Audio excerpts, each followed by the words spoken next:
የውስጣችንን ድምጽ ማዳመጥና ያ የምንፈልገውን ነገር ከሶሻል ፕሬሸር ነፃ ሆነን ማህበረሰቡ አርጉና ስሙ ከሚልን ነገር ነፃ ወጥተን በራሳችን ውስጣችን የተቀመጠውን ነገር መፈለግ ይኖርብናል። የዛኔ ነው እንግዲህ ራሳችንን መሆን ባለብን ቦታ ላይ ሆነን የምናገኘው። አለበለዚያ ግን ህይወታችን የመከራ ነው የሚሆነው። ምክንያቱም ያለ ቦታው የተቀመጠ ሰው ነን።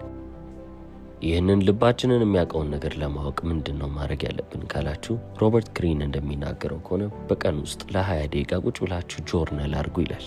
የተሰማችሁን ነገር አይምሯችሁ ውስጥ ያለውን ነገር ለ20 ደቂቃ ቁጭ ብላችሁ መጻፍን ሞክሩ። በስልኬ ጽፈዋለሁ ብላችሁ እንዳታስቡ፣ ምክንያቱም ዲስትራክሽን የሚባል ነገር አለ። አይምሯችሁ መዘናጋቱ አይቀርም። ስለዚህ ወረቀትና ስክሪፕቶ ይዛችሁ ወይም አጀንዳ ገዝታችሁ አይምሯችሁ ውስጥ ያለውን ነገር ምንም አይነት ነገር ይሁን ሳትመርጡ መጻፍን መቻል አለባችሁ። ማንም አያነባውም። ስለዚህ ምን ችግር አለው? ጽሁፋችሁ ወይንም ደግሞ የእናንተ ወረቀት አጀንዳችሁ የአይምሯችሁ መስታወት ይሆናል። እስከዛሬ ድረስ ውስጣችሁ ያለውን ድምጽ አልሰማ ያላችሁትን ለመስማት የምትሞክሩበት መንገድ ላይ ነው የምትገቡት። በዛ መንገድ ውስጥም ደግሞ የነበሩትን የተጻፉላችሁን ነገሮች መልሳችሁ ማግኘት ትችላላችሁ። ስለዚህ የመጀመሪያውን ስቴፕ ከጨረስን በኋላ ሁለተኛ ላይ ምን አለ ካላችሁ አፕሬንቲስሺፕ የሚባል ፌዝ ላይ ትመጣላችሁ። ይሄኛውን በጣም አስፈላጊ ነው ልላችሁ አልኩና የመጀመሪያውን የሚያክል ነገር የለም እንዳልኩ ደግሞ አስታወስኩ። የመጀመሪያው አስፈላጊ ቢሆንም ግን በዚህ ሲደገፍ ደግሞ እንደናንተ አይነት ነገሩን የሚያውቅ ነገሩን የተረዳ ሰው አይኖርም።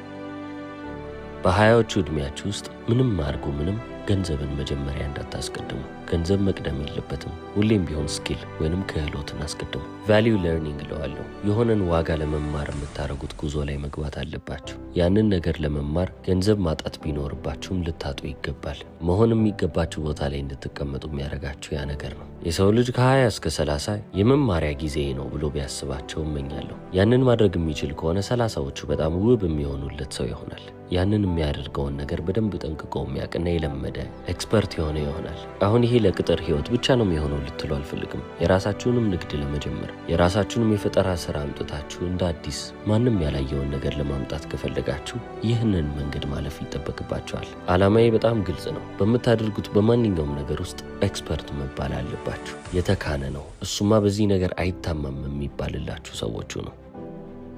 ወደ ሶስተኛው ስቴፕ ስናልፍ ደግሞ ወርኪንግ ዊዝ አ ሜንተር ምለው ነገር ይመጣል። ከሚያውቅ ሰው ጋር እናንተ በምታልፉበት መንገድ ላይ አልፎ የሄደ ሰውን ፈልጋችሁ ከዛ ሰው ጋር አብሮ መስራት ማለት ነው። ያው ከአፕሬንቲስሺፕ ጋር አንድ ላይ ሊመሳሰል ይችላል። ብዙ መጽሐፎችን ልታነቡ ትችላላችሁ። ለብዙ ነገሮችም አቋራጭ ሊገኝላቸው ይችላል። ለማስተሪ ወይንም ደግሞ አንድ ነገር ላይ ጥበበኛ ለመሆን የተካነ ለመሆን ግን ምንም አይነት አቋራጭ መንገድ እንደሌለ ደግሞ ልታውቁ ይገባል። በምንም አይነት ሙያ ላይ እየሰራችሁ በ10 ዓመት ልታገኙ የምትችሉትን እውቀትና ጥበብ በ2 ዓመት ላገኘው ብላችሁ ልታስቡ አትችሉ። አይገኝም። በ10 ዓመት ውስጥ የሚገኝ ክህሎት፣ በ10 ዓመት ውስጥ የሚገኝ ጥበብ